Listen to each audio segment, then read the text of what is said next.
the significance of ODB. I mean, man, it's what they call it, immeasurable, you know, what he brought, the energy, the authenticity, the realness. He was that, you know, you got that one cousin that don't bite her tongue or don't bite his tongue. He was that person, you know. So you're gonna get that realness at all times from them. It may not be something you wanna hear or you feel is best for the moment, but you understand that that's him. Everybody, we all knew it. That's dirty. He gonna give it to you raw, as he say, you know. It's crazy, right? Because one moment, you know, I've been blessed to have, you know, in our situation, a neutral and a balanced relationship with all the members, right? But one time we actually were in Miami one time, right?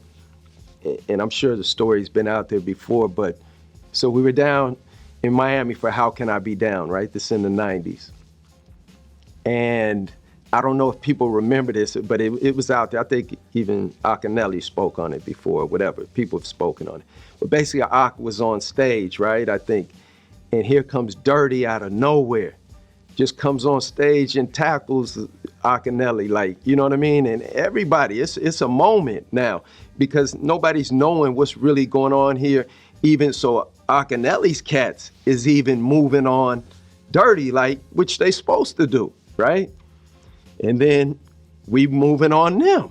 So it's a whole conference. This is going on in front of everybody as far as, you know, this is a performance going on. All this stuff's going on stage. I mean, I'm talking cats. And back then at this event, the stage was like crazy tall. So cats is getting thrown off stage, all that, right? So whatever happened, but anyway, at some moment, guns ring off in there. And not from, I'm not saying from that situation, but guns ring off in the club. Phew, everybody, we disperse. So, you know, we trying to round everybody up, making sure everybody's back in the vehicles. And Dirty is all the way back in we in a passenger van, right? And it's one of the moments, it doesn't matter what van you in, how many of us is in here, just get in, right? So he's all the way in the back, like where you put your luggage. I'm all the way up in the front, in the front seat, passenger seat. So he says, you know, basically, F y'all, I didn't need y'all to, like all this stuff happened, that's what you gonna say? So, you know, what, you know, you know, we going at it, right, having words, and he tries to jump over the seat to get to me. I'm trying to jump over the seat to get to him, right? We arguing, all the members is trying to hold us back from each other. Now that's a funny moment too, right? It's serious, but it was funny when you look at it now. So we get back to the hotel, right? And it's all calm. We resolve it in the lobby, and it's confusion though, because you got to remember, like I said, how we rolled, it was so many of us, right? Think about it, if it's 9 members and you got even 5 people with each member, you know, that's 45 quick, right? So we're in the lobby, all this confusion, the hotel's tripping off of us, right? And, you know, it's supposed to be resolved. So we get in the elevator. I think it's me, my brother, Dirty, Papa Wu, and I'm not sure who else, right? Maybe Ghost was in there with us, right? And Dirty just tries to swing on me. And we're scrapping in the elevator, right? We come out the elevator scrapping. And Ghost is flipping, everybody going off. Man, yo, they come up there, you know, the hotel security staff, everything, man. And they basically kicked us out the hotel. This is like 2, 3 in the morning. And we all have to go to the airport now. And, you know, it was one of the moments like you could scrap amongst friends or brothers or whatever, and then we hugging. It was one of them moments. Like, that was dirty though. And that's crazy because we always had we got a rule in the clan, we don't put our hands on each other. And that was probably one of the only moments, not that I'm a clan member, you know, I'm of the management side or whatever the case may be, but that was a moment to where probably one of the only moments where I think anybody in the clan had a physical altercation. But it was so crazy even after that. Now we're upstairs, just fought again in the elevator, and now we hugging and it's all good, right? But we all got to go to the airport. We sleeping at the airport until our flights, right?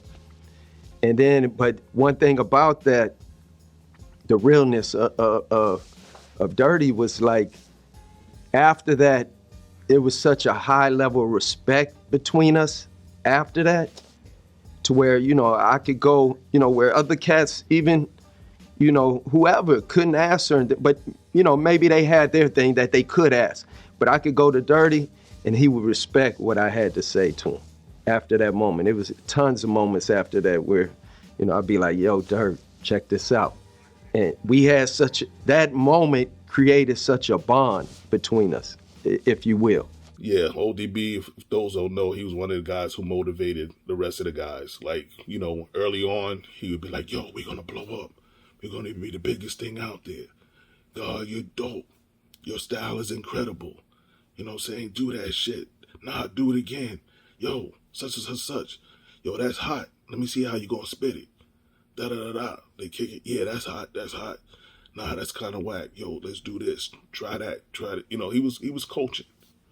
He would coach guys, you know. So you just gotta remember, you know, a lot of these guys are new to the studio and things like that. So he was kind of like, you know, again, coaching the guys and letting them know, you know, we're the best. Nobody's better than us. Boom, boom, boom. We're gonna take this, you know, the whole world by storm. You know, he felt it. He knew. Dirty had that ill style, man, you know, and Dirty would practice, man. Sometimes he would sit in a car and we'd take a trip to Philadelphia, and the whole ride, he would just practice his harmonizing to get it down and do it different ways and stuff like that all the way there. Like, oh, you know, you think how he came up with that? Like, you know, he would just practice. And sometimes after a while you'd be like, oh man, I wish this dude just stopped. You know what I'm saying?